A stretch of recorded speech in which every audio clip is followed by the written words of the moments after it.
Hello my dear friends, look here. Is 2 is equal to 3? No, never. Let us search. Let us look here. We get 0 is equal to 0. Okay, 0 is equal to 0. Instead of 0, you can write 20 minus 20 is equal to 0. 30 minus 30 is also 0. 20 minus 20, 0. 30 minus 30 is 0. Correct. 2 into 10, 20 minus 2 into 10, 30. 3 into 10 minus 3 into 10. This was correct. Here 2 is common thing. 2 is common. If you take 2 as common, 10 minus 10. Here 3 is common.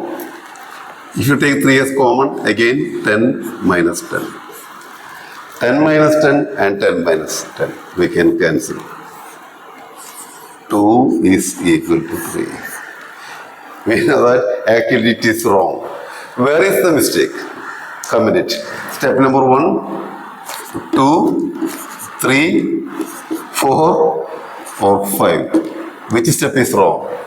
Comment it.